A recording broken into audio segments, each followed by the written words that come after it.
أرسله بالحق بشيرا ونذيرا وداعيا إلى الله بإذنه وسراجا وقمرا منيرا أما بعد فأعوذ بالله من الشيطان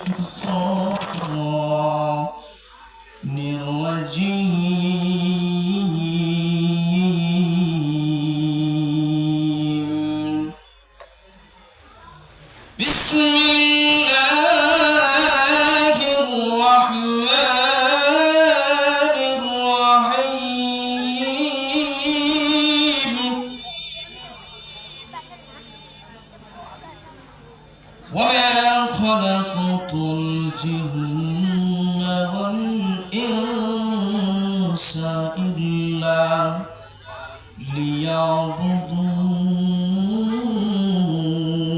ليعبدون وقال رسول الله صلى الله عليه وسلم كلمتان حبيبتان إلى الرحمن خفيفتان على اللسان ثقيلتان في الميزان سبحان الله وبحمده سبحان الله العظيم بلغ العلا بكماله كشف الدجى بجماله حسنة جميع خصاله صلوا عليه وآله الحمد لله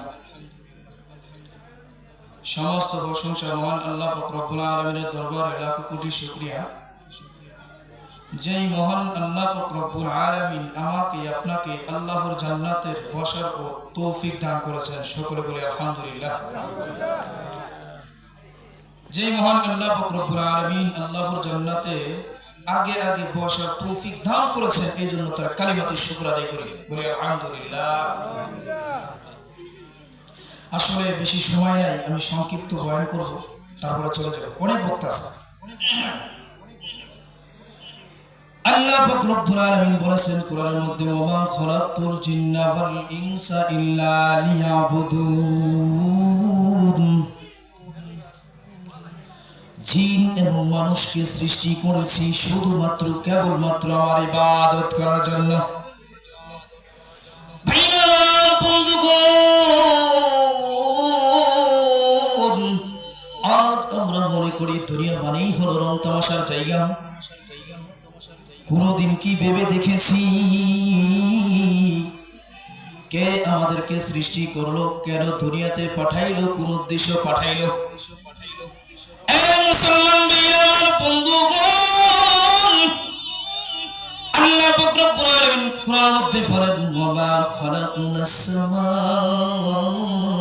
ওয়াল আরদা ওয়া মা বাইনাহুমা বাতিলা আসমান এবং জমিনের মধ্যে যা কিছু সৃষ্টি করেছি আমি কোনো কিছু অনর্থক সৃষ্টি করেন নাই কথা বলেন ঠিক কিনা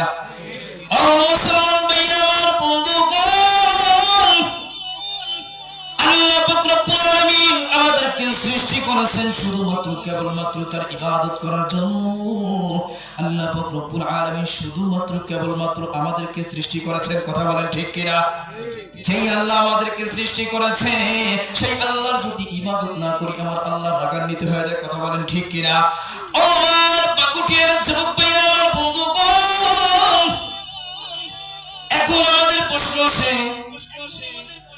যে আমরা যদি নামাজ পড়ি তাহলে আমরা কাজ করব কখন ঘুমাবো কখন ব্যবসা বাণিজ্য করব কখন মুসলমান ভাইরা আমার বন্ধুগণ কথাগুলো মনোযোগ দিয়ে শুনবেন আমার পর্দার অন্তরে মা বোনেরা রে আপনাদের জন্য কিছু কথা বলে যাব বেশি সময় নাই একটা কথাই বলতে চাই আমার যুবক ভাইরা রে আল্লাহ পাক রব্বুল আলামিন বলেন যে আমি তোমাদেরকে সৃষ্টি করেছি শুধুমাত্র কেবলমাত্র যেই আল্লাহ আমাকে সৃষ্টি করেছে সেই আল্লাহর ইবাদত করতে হবে কিনা আমার বন্ধুগণ পড়া ইবাদত, রোজা রাখা ইবাদত, যাকাত দেওয়া ইবাদত, কথা কোন ঠিক কিনা? তাসবিহ পড়া ইবাদত, পর্দা করা ইবাদত, জিকির করা ইবাদত। ঠিক তেমনিভাবে একজন ইমানদার মুমিন যেই খাবারটা খায় সেই খাবারের খাওয়া যা যদি নবীর সুন্নতের তরিকায় হয়, কথা বলেন ঠিক কিনা? মুমিন বান্দার জন্য খাবার খাওয়াটাও ইবাদত, ব্যবসা করাটাও ইবাদত, যদি নবীজির আদর্শ অনুযায়ী হয়। মুমিন বান্দার জন্য কান্না করাটাও ইবাদত, যদি কান্না করাটা আল্লাহর জন্য হয়।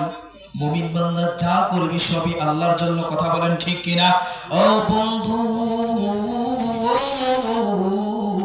আমি বলতে চাই একজন মুমিন বান্দা যদি আল্লাহর জন্য কাঁদতে পারে, ও বন্ধু, আল্লাহর নবীর সুন্নতের তরিকায় হয়, তাহলে আমাদের প্রশ্ন আছে আমরা আজ নামাজ থেকে গাফিল হয়ে গেলাম, কথা কোন ঠিক কিনা? নামাজও পড়তে পারি না, সূরাও পারি না। এই কোরআনকে আল্লাহ সৃষ্টি করেছেন, কিন্তু আমরা কোরআন পড়তে পারি না।